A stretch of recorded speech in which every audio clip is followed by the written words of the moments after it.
Welcome to Suresh Kothakota channel. ఈరోజు మనము తమ్మయ్యపేట కాలనీలోనే జరుగుతున్న ఈ సమ్మల్ జావా కార్యక్రమానికి మనం వచ్చాము. ఇక్కడ వీళ్ళందరూ కూడా సమ్మల్ జావా కార్యక్రమం విశేషాలు కూడా మీకు ఒక్కొక్కరు విధంగా తెలియజేయడం కూడా జరుగుతుంది. ఈ హిందూ సాంప్రదాయ ప్రకారము ఇలాగ మనం సంక్రాంతి జరుపుతున్నాం కాబట్టి ఈ సంక్రాంతి విశేషాలు ప్రతి ఒక్కరు కూడా మా వాళ్ళ మాటల్లో తెలుసుకొని మాకు కూడా సపోర్ట్ చేస్తారని మేము మనస్ఫూర్తిగా కోరుకుంటున్నాం. అలాగే మీరు కూడా మా యొక్క ఈ సమ్మల్ జావా కార్యక్రమాన్ని చూసి ఆనందించి ప్రతి ఒక్కరు కూడా సంతోషంతో ఆరోగ్యాలతో ఈ సంవత్సరం ఉంటారని మనస్ఫూర్తిగా కోరుకుంటూ మా చుట్టుపక్కల ఈ గ్రామాల్లో కూడా ఇలాగే ఈ విధంగానే చేస్తారు సమ్మల్ జావా కార్యక్రమం. అందుకు ప్రతి ఒక్కరి మాటల్లో కూడా మీకు తెలియచేయడం జరుగుతుంది. చిన్న పెద్ద ముసలిముడుగా అందరు కూడా వస్తున్నారు ఇక్కడికి. చుట్టుపక్కల ఊర్ల నుండి కూడా వచ్చి చిన్ననాటి జ్ఞాపకాల నుంచి పెద్దవాళ్ళు కూడా ఏవే విషయాలు తెలియజేసుకుంటారు అనేది కూడా మీకు క్లుప్తంగా నెక్స్ట్ వీడియో మీకు కంటిన్యూషన్లో కనబడుతుంది. అలాగే మీరు చూసి ప్రతి ఒక్క ఈ వీడియోని కూడా సపోర్ట్ చేస్తారని మనస్ఫూర్తిగా కోరుకుంటూ లెట్స్ గో. సోమేష్ గారు, ఈరోజు సమ్మల్ జావా కార్యక్రమాన్ని ఏ విధంగా మీ ఊర్లో జరుపుకుంటారు అనేది మీ నోటి ద్వారా కొంచెం క్లుప్తంగా తెలియజేస్తారని కోరుకుంటున్నాం. అందరికీ గుడ్ మార్నింగ్. భోగి, సంక్రాంతి, కనుమ, ముక్కనుమ అందరికీ శుభాకాంక్షలు తెలియజేస్తున్నాం. కన్నుల విందుగా చేసుకునే పండగ కనుమ. ఈరోజు మన సంక్రాంతి అంటే రైతుల పండగ, ప్రతి ఒక్కరికి తెలిసిందే. కనుమ రోజు ముఖ్యంగా మన రైతులు పశువుల కోసం చేసుకుంటారు. ఇది ప్రతి ఒక్కరూ ఆనందంగా ఇంటికి చేతికి వచ్చే పంటని ఆస్వాదిస్తూ ఆనందంగా చేసుకునే పండగ ఇది.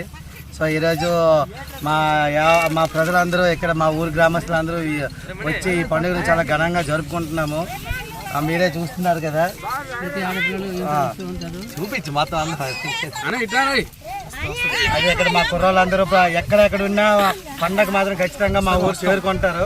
ఎక్కడున్నా ఏ దేశాల్లో ఉన్నా ఎంత ఎత్తుకెదిగినా ఊరు మాత్రం ఆ తల్లిని అలా మర్చిపోరు, మా ఊరిని అలా మర్చిపోకుండా ఉంటారు. ప్రతి ఒక్క విషయంలో చాలా బాగా సపోర్ట్ చేస్తుంటారు. సో వాళ్ళందరికీ మా గ్రామం తరపున అందరికీ ధన్యవాదాలు తెలుపుతున్నాం. ఇలాగే ప్రతి పండుగ మనం చాలా సరదాగా జరుపుకోవాలని, మన ఊరు ప్రతి ఒక్కరూ ఎంత ఎదిగినా ఉదయం ఉండాలనేసి మనం ప్రతి ఒక్క కార్యక్రమంలో ఇన్వాల్వ్ అయ్యి జయప్రదం చేయాలని, మన ఊరు మరింత ఎత్తుకు ఎదగాలని మేము కోరుకుంటున్నాం. ఇలాంటి పండుగలు చాలా జరుపుకోవాలి. ఇంకా ఈరోజు మనం జరుపుకుంటాం అంటే రేపు పొద్దున్న పిల్లలకు తెలియదు ఇది ఎందుకు జరుపుకుంటున్నారు ఏంటనేది యూట్యూబ్లో చూసే రోజులు వచ్చాయి ఆల్రెడీ. సో మనం జరుపుకుంటే రేపు పొద్దున్న మన నెక్స్ట్ జనరేషన్ కూడా చెప్పగలం ఇవి. ఈ పండుగ అనేది మనం చేయకపోతే నెక్స్ట్ టైము కనుమ ఏంటో తెలియదు, పండుగ ఏంటో తెలియదు, భోగి ఏంటో కూడా తెలియదు, జరుపుకునే రోజులు రావు. కాబట్టి వాళ్ళ ఆధ్వర్యంలో మనం వాళ్ళని పిలిపించి కూడా ఈ పండుగలన్నీ జరుపుకోవాలి. ఇక్కడ జరుపుకునేటప్పుడే ప్రతి ఒక్కరికి తెలుస్తున్నావు కనుమ రోజు ఇలా చేసేవారు మా పెద్దలు, సంక్రాంతి రోజు ఎలా చేశారు, భోగి రోజు ఎలా చేశారు, మనం కూడా వెళ్ళాలి, మన పిల్లలకి నేర్పాలనే ఒక సంస్కృతి కూడా వస్తుంది. సో అది మనం ఎప్పుడు మర్చిపోకూడదు. మనం ఒక ఎడ్యుకేషన్ పీపుల్స్ కాబట్టి మన పిల్లలకి ప్రతి ఒక్క సాంప్రదాయాన్ని తెలియజేయాలి. ప్రతి పండగకి మన హిందూ పండగ అంటే ప్రతిదానికి ఒక సందర్భం ఉంటుంది. మనం ఈరోజు సంక్రాంతి వచ్చిందంటే దానికి స్పెషల్గా ఒక కూరల విషయం వండి లేకపోతే ఇంకేమైనా వండుకోవడం జరుగుతుంది. కలగూర అనేది అది ఒక సైంటిఫిక్ రీజను. అలాగే ప్రతి ఒక్క పండగకి ప్రతి ఒక్క ప్రసాదాన్ని మనం హిందువులు సమర్పించుకుంటాం. ప్రతి ప్రసాదంలో కూడా ఒక సైంటిఫిక్ ఉంటుంది. సో దాన్ని మనం పిల్లలకి తెలియజేయాలి. ఈరోజు వరి ఎలా వస్తుంది అనేది పిల్లలకి తెలియదు. బియ్యం అనేవి సూపర్ మార్కెట్లో కొనేస్తున్నాం అనేసి అనుకుంటున్నారు. అది కాదు, యాక్చువల్గా వరి ఎలా వస్తుంది, దాన్ని ఎలా జరుపుకుంటున్నారు అవన్నీ మనం తెలియజేయాల్సిన బాధ్యత మనకు ఉంది. సో ఎంతటితో ముగించి నెక్స్ట్ అలాగే మీ ఫ్రెండ్స్ చాలా మంది మిస్ అయ్యారు, మీ ఆనందాల్లోనే వాళ్ళ సంతోషాలు ఎత్తుకుంటున్నారని కూడా మాకు తెలియజేశారు. అయితే వాళ్ళ కోసం కూడా మీ సంక్రాంతి, కనుమ, ముక్కనుమ శుభాకాంక్షలు ఎలా తెలియజేయగలరు? ఇక్కడికి రాని వారికి సంక్రాంతి మరియు ఇక్కడికి రాకపోయినా వాళ్ళ మనసు ఎప్పుడు ఎక్కడే ఉంటుంది, వాళ్ళ దృష్టి ఎప్పుడు కూడా ఉన్నాం. వాళ్ళు మాకు బ్యాకప్గా ఎప్పుడు కూడా మోటివేట్ చేస్తుంటారు. ఊళ్ళో ఉండిపోయినా బయటికి రాకపోయినా చెయ్యండి, అది చేయండి, ఇది చేయండి అనేసి. సో వాళ్ళందరికీ మరొకసారి కనుమ, సంక్రాంతి, భోగి, ముక్కనుమ శుభాకాంక్షలు తెలియజేస్తూ ఇక్కడితో ముగించుకుంటున్నాం. Thank you. హ్యాపీగా పండగ అది వైభవంగా చేసుకుంటారు. ఇదంతా రైతుల పండుగ. Very good. రైతుల పండుగ, ఫార్మర్ గా కూతుర్లో అల్లుల పండుగ కూడా కట్నాలు. సందర్భంగా మాకు ఇది ఒక పెద్ద పండుగ అంతే. Very good. రైస్ మీ ఒపీనియన్ కూడా తెలియజేస్తారా లక్ష్మణ్ గారు? నా ఒపీనియన్ అంటే మనం ప్రతి సంవత్సరము హలో మనం ఎక్కడెక్కడ ఉన్నా సరే పండుగ అనేటప్పటికి సొంత ఊరు వచ్చినప్పటికీ మనకు అదొక ఆప్యాయత ఆనందంగా ఉంటుంది.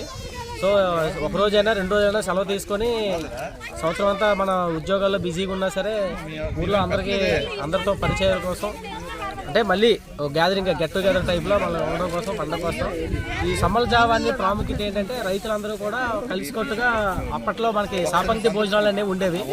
ఆ విధంగా అందరూ ఒక దగ్గరగా వండుకొని అందరూ కలిసి తినేసి వెళ్ళే పండగగా జరుపుకుంటారు. ఇది ధన్యవాదాలు.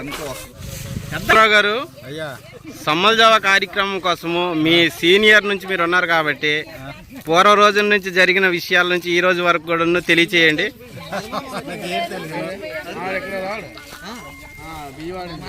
పూర్వనండి ఇది అలవాటు అయ్యా. పూర్వనండి ఇది ఒక ఆచారంగా సమ్మల జావ వండడం ఒక పద్ధతి. పండగ అయిన మారనాడు కనుమ రోజు ఈ కార్యక్రమం జరపబడిన ప్రతి సంవత్సరం కూడా జరపబడిన. ఓకే, మీ ఊరు పిల్లలు అందరూ వచ్చి ఇక్కడ వచ్చి సరదాగా ఇక్కడ పొయ్యిలు పెట్టి వంట చేయడం ధర్మం. మరి అప్పట్లో గోవులు కూడా ఉండేవి కదా, ఇప్పుడు గోవులు ఉండేవి. ఇప్పుడు అదో ఒక ఆవు తెచ్చి పెడతాం, ప్రసాదం పెడతాం, పెట్టి ఆ కార్యక్రమం నెరవేరుస్తున్నాం. ఓకే, ఈరోజు మీ ఊరు వాళ్ళందరితోటి మీరు ఎంజాయ్ చేస్తున్నారు. కృష్ణారావు గారు, మీరు చెప్పండి. ఇది వరకు గోవులు ఉండేవి, ఈజీగా కూర్చొని పాలు తీసేవాళ్ళు సార్. ఇప్పుడు ఏంటంటే వీళ్ళకి పొట్ల పెరిగిపోవడం వల్ల గోవులు అమ్మేసి పాలు తీయలేకపోతున్నారు కనుక గోవులు అమ్మేస్తున్నారు. అదే సంగతి సార్ ఇక్కడ. ఓకే, కూర్చొని కష్టం అయిపోతుంది. లాస్ట్ 10 years బ్యాక్ నుంచి ప్లేస్ మార్చారు. ఇక్కడ నుంచైనా సరే మంచిగా ఇక్కడ నుంచైనా బాగా జరుగుతుందని చెప్పేసి నేను కోరుకుంటున్నాను. మనం బాగానే ఉంది. ఇక్కడ ఎక్కువ రావాలి, ఊరు నుంచి వచ్చిన వాళ్ళు ఎక్కువ మంది రావాలి. అలాగే ఎందుకు ప్లేస్ మార్చారో కారణం తెలియాలి మాకు.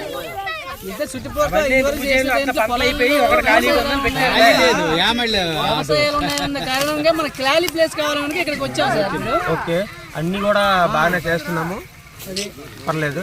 మరి మీ ఫ్రెండ్స్ చాలా మంది మిస్ అయ్యారు కదా, వాళ్ళ కోసం మీ ఒపీనియన్ చేస్తారు. ఇన్వైట్ చెప్పాము, మరి వాళ్ళకి రిక్వెస్ట్ కూడా పెట్టాము రమ్మనేసి. మరి రానందుకు మరి తీసుకున్నాము. కొన్ని కారణాల వల్ల అందుబాటులో లేకపోయారు. అలాగే అది మోహన్ గారు, మీరు కూడా మీ అమూల్యమైన మాటల్లో కొన్ని తెలియచేస్తారని కోరుకుంటున్నాం. సంక్రాంతి రోజు రైతులు పండగ ఇది. సంక్రాంతి మనుషుల పండుగ తర్వాత మారు రోజు కనుమ రోజు గోవులు పశువుల పండుగ జరుపుకునే వాళ్ళు పూర్వం నుంచి అలవాటు. దాన్ని ఈ కనుమ రోజు తర్వాత ఈరోజు పశువులన్నీ తెచ్చి ఇక్కడ వాటికి ముందు రోజు రాత్రి గొబ్బెమ్మలతో రాత్రి పూజ పెట్టి ఆ పూజ తాలూకు పసుపు కుంకుమ తీసుకొచ్చి గోవులకు పెట్టి వాటి దగ్గర ఉన్న బియ్యం ఆహారాన్ని తీసి ఈరోజు ఉపాసం వాటికి చెల్లించి తర్వాత మనుషులందరూ దాన్ని స్వీకరించడం అలవాటు అనమాట. ప్రసాదం స్వీకరించడం అలవాటు అనమాట. పశువులు ఏంటంటే యంత్రాలు రావడం వల్ల ఎద్దులు దున్నపోతులు ఇవన్నీ తగ్గిపోయాయి. గోవులు కొంతవరకు చేస్తారు కానీ ఇప్పుడు తీసుకొని రాకుండా మామూలు మనుషులు వచ్చి ఈ ప్రసాదాన్ని పట్టుకెళ్ళి పట్టుకు పెట్టేసి ప్రసాదం తీసుకుంటాను. Okay, good. మీ మిస్టర్ చంద్రశేఖర్ గారు ఈరోజు సమ్మల జావా కార్యక్రమానికి వచ్చారు. అక్కడ ఎలా జరుపుకుంటున్నారు, ఏ విధంగా ఉన్నది అనేది కొంచెం మీ మాటల్లో తెలియజేస్తారని కోరుకుంటున్నామండి. కార్యక్రమానికి అందరూ హాజరైనారు, బాగా జరుపుకుంటున్నాము. ఇలాగే ప్రతి సంవత్సరం జరుపుకోవాలని మనస్ఫూర్తిగా కోరుకుంటున్నాము. ఓకే, మరి మీ ఫ్రెండ్స్ కూడా చాలా మంది మిస్ అయ్యారు. అలాంటి మూమెంట్ కూడా కొంచెం మీరు రాలేదు, వాళ్ళు కూడా వస్తే బాగుండేది. లక్ష్మణ్ గారు, మీరు ఈరోజు సమ్మల జావా కార్యక్రమానికి ఒక స్పెషల్ గెస్ట్ గా ఎంటర్ అయినట్టు అందుకు మా అందరం కొంచెం సంతోషంగా ఉంది. ఎందుకనంటే మాకు మాస్టర్ కాబట్టి ప్రతి ఒక్కరు కూడా మిమ్మల్ని మాస్టర్ అని గౌరవిస్తున్నారు కాబట్టి ఆ గురుబోధన కూడా మాకు కొంచెం తెలియచేయండి, ఎలా ఉంది ఏంటనేది. సమ్మల జావా మా ఊర్లో చాలా అద్భుతంగా ప్రతి సంవత్సరం చాలా నీట్గా జరుపుకుంటారు. చాలా మంది అటెండ్ అవుతారు. ఈ సంవత్సరం చాలా తక్కువ మంది వచ్చినారు, తగ్గింది, స్ట్రెంత్ అయితే తగ్గిపోయింది. కాకపోతే ఈరోజు కూడా చాలా హడావుడిగా అందంగా చాలా నీట్గా జరుగుతుంది కార్యక్రమం ఇక్కడ. మనకి 3-4 పొయ్యిలు ఇక్కడ వెలుగుతున్నాయి సంబల్ జావలు. ఓకే. ఆ తీర్థ ప్రసాదాలను ఆ ప్రసాదం అందరూ స్వీకరించి చాలా ఆనందంగా ఈ ఆటలాడుతూ పాటలు పాడుతూ ఇంటికి వెళ్తూ ఉంటారు. ఇది మెయిన్ ముఖ్యంగా చెప్పుకోవాల్సింది రైతుల పండుగ. ఎక్కువ అందరూ కూడా రైతులే. చాలా హ్యాపీగా ఉంది. మా గురునాథం గారు ఈ ఊరికి మెయిన్ క్యాండిడేట్ వ్యవసాయం కార్యక్రమం మీరు వండుతున్నారు కదా, మీ అనుభూతి కొంచెం తెలియజేస్తారని కోరుకుంటున్నాము.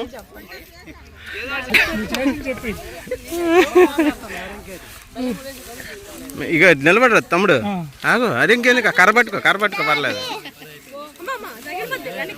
షణ్ముఖ్ గారు, మరి సమ్మల్ జావా కార్యక్రమాన్ని ఒపీనియన్ మీరు తెలియజేస్తారని కోరుకుంటున్నాం. సమ్మల్ జావా కార్యక్రమం ఎందుకు జరుపుతామంటే పశువుల కోసం జరుపుతాం. కానీ ఈరోజు మనకి పశువులు ఇక్కడ లేకపోవడం కొంచెం బాధాకరమే. ఏదైనా మన సాంప్రదాయాల్ని మనం పాటించాలి కనుక మనం ఇక్కడికి రావడం జరిగింది. తీసుకోవాలి.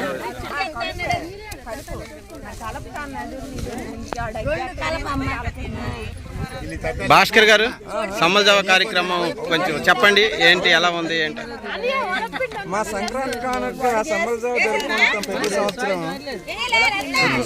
కూడా చాలా గ్రాండ్గా జరుపుకుంటాం. ఇదే మాకు సంక్రాంతి అంటే చాలా ఇదిగా ఉంటుంది. సమ్మల్ జావా అందరూ ఇంటికి రండి.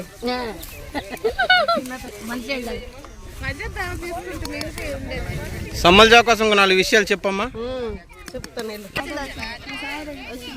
మన సమ్మల్ జావా కార్యక్రమానికి ఎవరైనా ఏమైనా చెప్పదలుచుకుంటే చెప్పండి, మా అద్భుతమైన విషయాలు. Happy Sankranti, happy Kanuma.